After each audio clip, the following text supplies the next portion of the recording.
Welcome back to Jump Scare. I'm Betty. And I'm Shad. This week we covered 1978's Damien Omen II. The terror of the past is but a taste of the future. What happened before was a hint of the horror to come. The first time was only a warning. William Holden, Lee Grant, Damien, Omen II. Tell me about Damien. What sort of a boy is he? He's your brother's son. He's a boy you've loved for 7 years. Well, you can't believe this. And It's over. It is a filthy, stupid story, and it's over. the current's got him! You mustn't attract attention. You're not going to treat Damien any differently. You're not going to look at him. You're not going to talk to him any differently. The day will come when everyone will know who you are, but that day is not yet. I know who you are. Say it, Mark. Get Mark away from Damien. Look at me, Mark. Damien, there are things you don't understand. Read your Bible.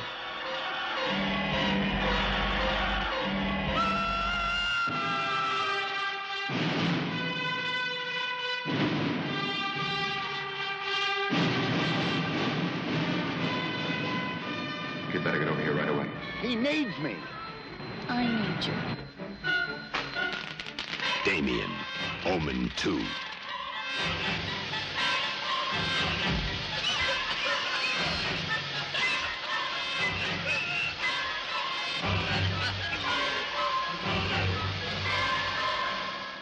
Why only other boys and not Damien? I don't understand. Damien has a different cell structure. Different?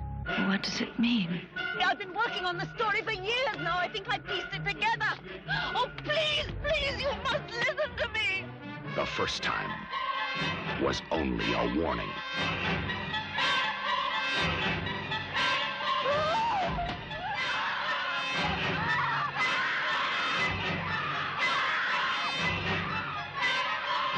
Five deaths, 5 unexplained, horrible accidents. We are all in great danger. You can't make me believe it.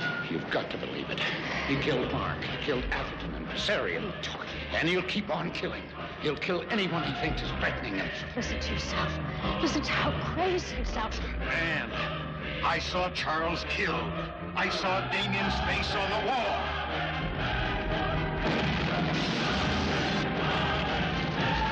William Holden. Where's Damien? Lee Grant.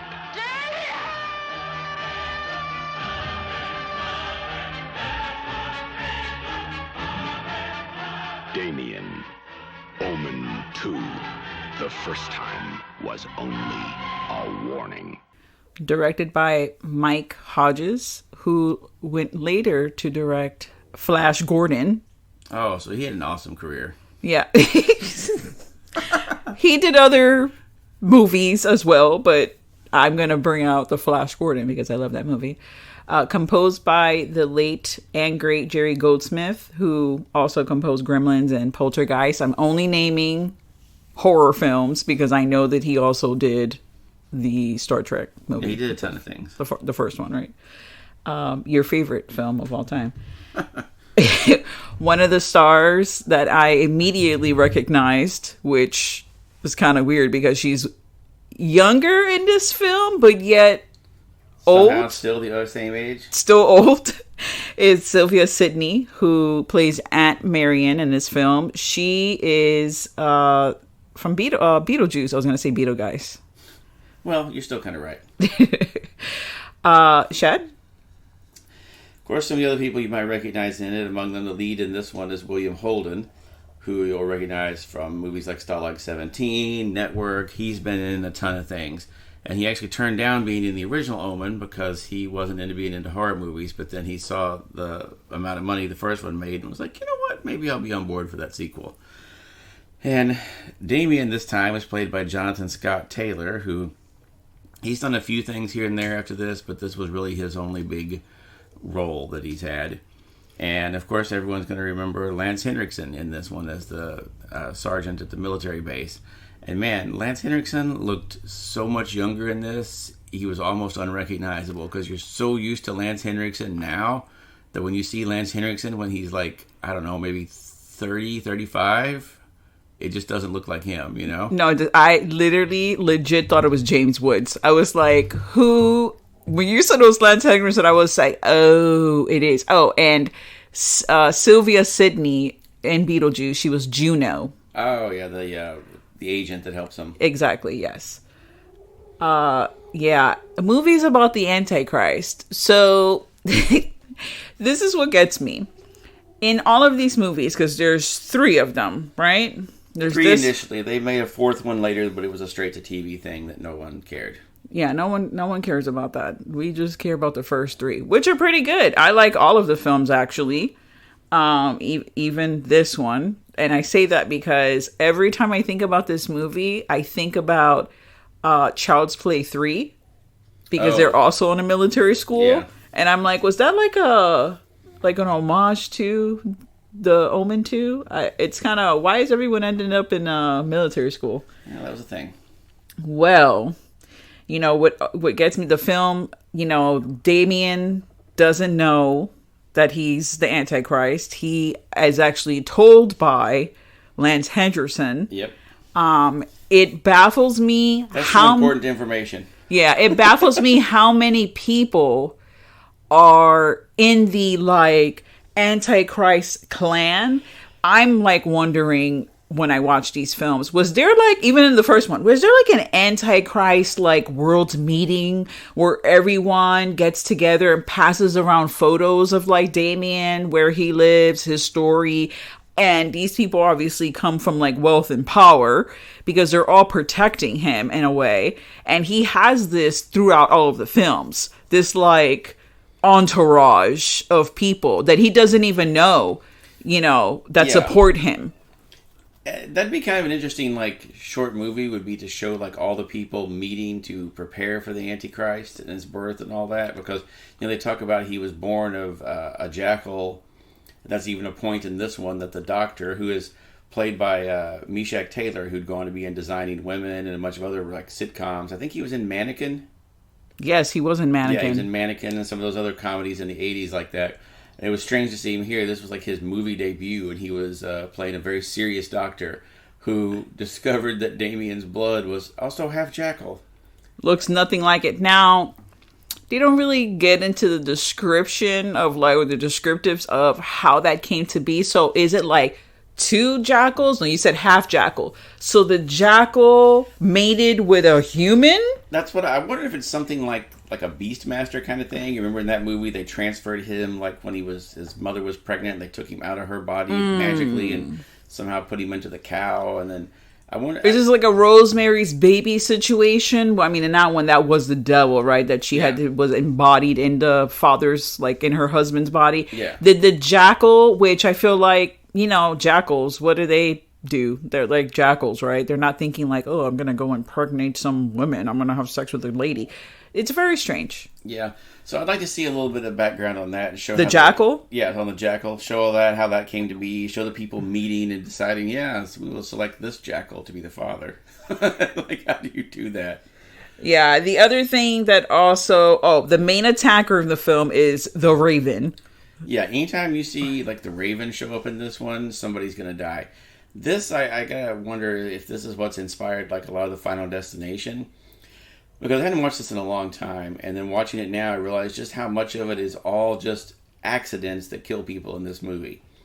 Oh, the brakes on the train slipped, and the guy accidentally fell against the side of the train and got stuck, and then the 2 train cars collided, and he died. Yeah, they're all accidental, and they really, I mean, you would have to be doing some, like, massive investigation to lead them all back to, like, Damien. Yeah. Because it's literally impossible. There's no one that's directly in contact, per se. I mean, there's, you know, like 2 people, but everyone else that has died is like the friend of a friend or like a colleague, you know. It's not like, that's because this kid is doing it, you know. Or like one of the people that died in a chemical explosion that Damien just happened to be visiting the chemical plant, but Damien had never actually met this guy. So you would never trace it back to Damien on this. You know? And then like, who is controlling the Raven? Is it the devil? Is it like a falconeer, like a guy that like just specifically trains evil ravens. Is he related to the Raven, the most famous of ravens? I read an interview online with the writer of this that said that to him the Raven represented Damien's subconscious. That his subconscious was doing these things even though he wasn't aware of it, and that the Raven was kind of that manifestation. So what I don't like about these films and films of the same nature is how bleak everything is, because everyone that dies, okay, always asks for God's help, and God is never present. He's like left the building, and they have strong faith and have asked for like divine intervention. The devil's like, no, I'm handling this. God has gone out for like a coffee break yet again. Like, God is not at all, or any kind of divine help is not in this situation at all, which is like, so you want the world to end? So like, what is the point of these people having faith? Maybe that's the real question of the movie, is like, faith is kind of like, you shouldn't have it because it's pointless, because when you want help, it's not going to be there for you. It's just like, what? Not even one time does anyone get saved. Everyone dies. Yep. There's never any divine intervention in this. And like you said, after a while, you would kind of be like, you know what? I'm not going to fight this. And I love the people, too, that, like, there's one guy in this movie that even says, man, every time I went over there, anytime I talked to anyone, if they objected to anything I wanted to do, they were just dead within a couple of days. Ring-a-ding-ding-ding. I'm starting to think something might be going on here. And they're like, oh, yeah, you're definitely not going to die next, man. Just go on about your job, but let me know where you put all the notes about all this stuff, okay? Because I'm going to make sure they're taken well care of. Nope. Dead. All of his information, dead, gone. Dead, information gone. He's dead. All the deaths are pretty much, they're intense and they're pretty crazy, but I mean, the one that just had me like, holy moly, was the death of the archaeologist lady / reporter, who like literally gets pecked to death. First of all, if your car runs out of gas, okay, and you have no intent to like walk to the nearest gas station, which you're in the middle of like nowhere, there's no gas station, right? And you see some crazy raven in the distance, get the fuck back in your car. Don't just wait there. Like, I guess maybe she tried to get back in the car, but at this point it was too late. They like literally blind her, peck out her eyes, okay? And she's rolling in the fucking grass. If you know that your car's on the side of the highway, okay, you are now blind, maybe don't stand up and walk towards, you can tell the difference, okay, where there's grass and where there's cement. Why are you going to walk onto the cement when you know it's the highway and there's a freaking, well, she doesn't know there's a truck coming, but you can hear the car. I mean, it's a fucking truck. It's like a semi, like a Mack truck or whatever. Yeah. She gets totally freaking run over, and it is the craziest scene because usually they'll just show the body like kind of like topple underneath. She literally gets hit by the car, flies up onto like the windshield, which is way the fuck high, slams against the windshield, body tumbles down, and then it runs her over. It is like the fucking craziest shit. I really have a feeling that as that truck was driving up, they just threw a dummy out in front of it and just like filmed it, and however it got hit, that's just how it went. Because it was clearly a dummy, but it was hilarious to watch, because I'm like, damn, that is a rough way to go. The main objective in the film is to try to warn the parents or the guardians that Damien is a devil. What are you going to do when you find out? Like, what are you going to do? You're going to ground him? You're grounded. Like, are they going to kill him? I mean, I guess that is the whole thing. You're going to kill him. But that's the whole thing. Everyone in this movie is trying to warn, and they don't even listen, and they figure out, and it's too late. Spoiler alert, it's too late for them because they can't do shit. Even, I'm not going to spoil this, but even the person that this is almost 40 years old. This is over 40 years old. I think we can spoil this. I know. Okay, fine. The mom, quote unquote, mom guardian, she was a supporter of Damien the whole time. It was like, how did you like place yourself in the family knowing like, okay, that Damien's coming. Damien's dad, okay, murdered, you know, he's gonna come now live with this dude, the uncle. I'm gonna be, you know, in cahoots with this dude, take care of him. She didn't even, which is shocking because it's like, she didn't even give a fuck. I mean, that wasn't her son anyways, the uncle's kid. It was her stepson, so, you know. Yeah, but who cares? Whatever. I mean, even if it was her own son, I'm sure she would have sacrificed her own son for Damien. Yep. And it's like Damien repays her by fucking blowing her up like she's set on fire. It's like, thanks, bitch. Now I'm gonna kill you. Yeah, that is not a way to show how you like. Why would you support him if he's gonna kill you anyways? What's the whole point? I don't know that at the time. I mean, I feel like you should know that because he's the Antichrist. She got to live in all those riches for years. She lived in that big-ass house that had its own movie theater in it. And by movie theater, I don't mean a room where they watched VCR, had a VCR set up. No, they had their own projector, like their own 16-millimeter projector that they're watching movies on. So she was doing all right for a while. So I'm sure she was like, yeah, this is great. Married to this guy, I'm rich as hell, got my own movie projector, living out here in this big-ass house on the lake with a horse-drawn carriage to carry me around to get the mail. Yeah, she was doing fine.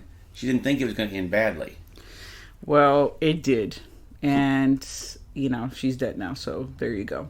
Now, the objective of the advocates for the Antichrist lovers, their whole purpose is to make sure not only that Damien is safe and that he doesn't get killed, you know, but that he rises to power. So everything is just so strategically done. It's like a freaking the like biggest, like longest running chess game ever, because you have to get him to come to a point where he has a strong name. 2, he has mad money, like old money, you know, the good money that you need, you know, new money, whatever. Old money has respect, right? So he has the old money. He has status, you know, everything that the Antichrist is going to need when it comes time. And the next movie, which is played by Sam Neill, which is like, oh, okay, yeah, of course, Sam Neill is going to be. I love that movie, actually. I mean, I like all the films. It's a really good film. But you see how he has risen and that he's in politics, because that was the thing. The dad was in some form of politics, and then, you know, there's all the money and, like I said, all that stuff. So in the end, of course, he inherited all the money from his parents and then all the money from his adopted parents. So he's doing well. Yeah, and that's the whole point of why, you know, that scene kind of is sad where he has to, like, kill his cousin, because that was his bestie. You know, that was his partner in crime. But I guess he realizes, like, it's all about me. So... Well, he didn't give you a choice. He said, look, you can join me. I don't want to have to kill you. He even said, let me ask you one more time. Come on, join me. So I don't want to have to kill you. And the cousin was like, no, I think I'll die. And he's like, all right, then. And he fucking killed him. And then he kills him. He cried, though. Yeah, he was sad. He cried in the wintry woods. And the only person in this movie he didn't kill, who lucked out, that guy should be the luckiest man alive, was the bully at the beginning that's like slapping him around. It's like, your parents are dead, Damien. And then he just scares the shit out of that guy and leaves him like crying on the floor. He doesn't know how lucky he got it. There should have been like a post-credit scene where he just goes, oh yeah, and I forgot to kill this guy. And then just goes back and like that guy somehow gets impaled on the fence or something. That is true. He should have gone back. That's weird that he doesn't go. I mean, I guess because he was so insignificant. Or there were so many witnesses around. Everyone else... You know, I mean, that didn't stop him from putting the evil eyes on him and making him... I wonder what he saw, because he's in his head. Yeah, he showed him something that terrified the shit out of him. He probably showed him, like, where he's going to be after he dies. Because that's the scariest thing of all. Because if you're going to tell a person, like, oh, you're going to be poor or, you know, whatever. But if you're telling someone, hey, for all eternity, there's going to be hot pokers in your asshole while you listen to, like, the band that you hate, you know, forever and a day. It's going to be, like, fucking Morrissey or whatever. Nickelback playing 24/7. It's I love Morrissey. That was the first thing that came to mind. Yeah, Nickelback, you know, Sevenfold. They're going to be playing 24/7 at maximum volume. You know, with the hot pokers in your butthole, that would scare You've got fucking nothing anyone. to watch but the Cats movie. Yeah, that would, no, the new Tom and Jerry. That's, No, the new Cats movie's worse. the new Cats movie. Yes. No, that's, why did they do that? And this is the special butthole version. All the cats are licking their buttholes. Yep. Yeah, that would terrify anyone because that's for eternity. It's not like you're not gonna like go to sleep and wake up. It's gonna be a new thing. So I think that's what he saw, or he saw that, you know, he was gonna live a life without ding dongs because he. Yeah, he was a little chunky. No, I'm not fat shaming the kid. He was a little asshole though. It's So he deserves it. There should be a post-credit scene. We should make one. That'd be a good one. Put you in a curly wig. Yeah, he had curly hair. I'm going to put you in a curly wig. I'm going to put you in a little military school uniform. It's going to be great. Look forward to it in 2022. We're going to have this short. Yeah, it's... The only problem with these movies is that there isn't really, like, especially in the first one, there isn't, like, a clear bad guy. I mean, like, you know Damien's the Antichrist, but he's not doing any of this, really, himself. It's all happening around him. And you see all the people, like, on the... But they're not really doing any of it, per se, either. This is all just magically happening. So, I kind of wanted them to show, like, just one time, go to, like, the, like, cave or wherever, where they meet the special, like, person that's in charge of all this. It's like the one that's conjuring up the raven and the magic and all Babe, this it's the devil. They're not going to show him on screen. It's the devil. Show him on screen. It shows something to, like, where are they getting their orders? How do they know what to do, you know? It was, what's his name from, I always want to call him Bazuzu. Oh, it's Bazuzu. Oh, Bazuzu from The Exorcist? Yeah. There you go. It's Bazuzu. Does that give you some kind of comfort? Yeah, there we go. He's whispering to people.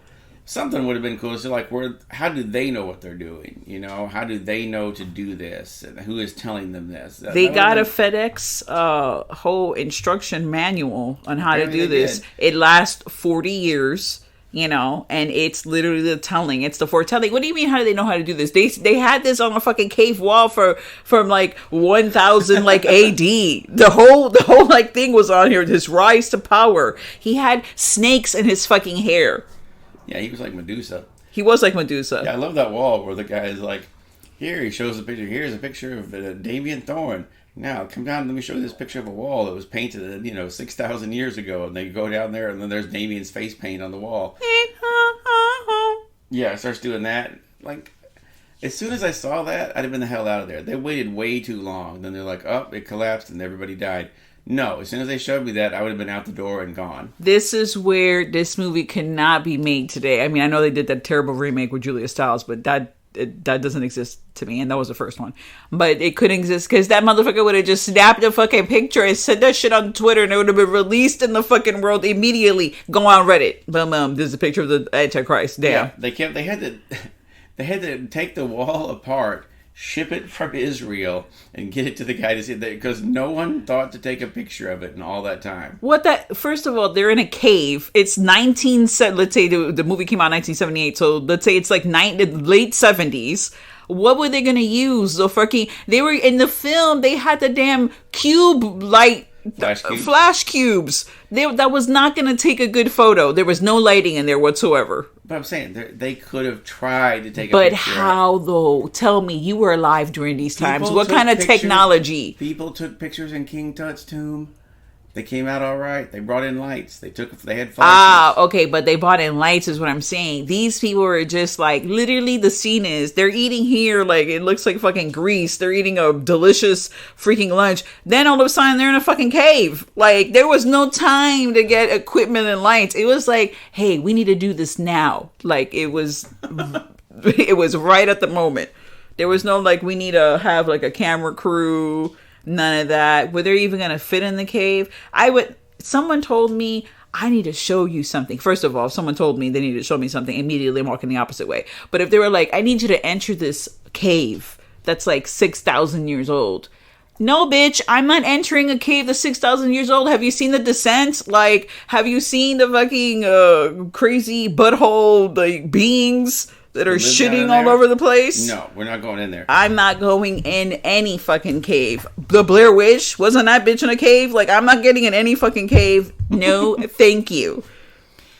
But yeah, I always liked this movie, but like I said, I just wish they would have shown like a little bit more behind the scenes with the people. The Raven was the boss, yeah. Well, show the Raven just land and give him more something. You know what I'm saying? There was I know what you're saying. I'm just fucking with you. But there's the Raven with his little beady eyes looking back and forth. He's like, haha, I have conjured this whole plan. That's what he's done. That was my Raven call. I caught it. It should be more like caw, right? Is that it? How does a Raven? That should have definitely been it. Well, I enjoyed the film. If people have not seen this film, they should, because it's a good. There aren't a lot of trilogies that are, I'm going to say, strong, that are good from beginning to end. And I think this is actually one of those trilogies that the story is all planned out. There's, everyone has the objective. It's pretty consistent. And even down to like the first kid and the second kid, they look mad similar. Yeah. Like the casting is like perfect. Then you got Sam O'Neill. I mean, if you were to like do a split screen between Sam O'Neill and this Sam Neill and this other kid, what did I say, O'Neill? Yeah. Making him Irish. I keep thinking, he's Irish, and also he's related to Tatum O'Neill.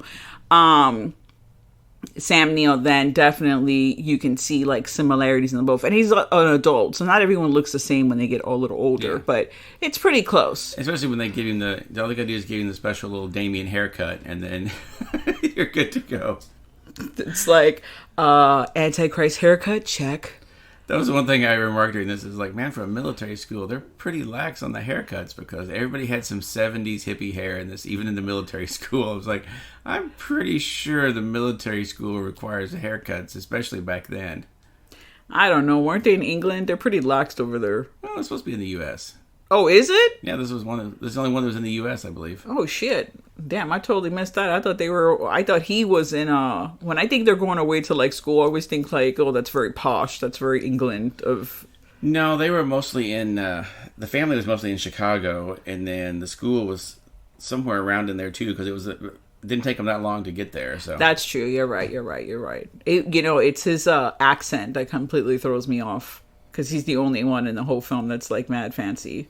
Well, and they even say, like, the Lance Henriksen asked him, where the hell are you from? And he's like, oh, I was born in London, but, raised here and all that. So and he's like, oh, okay.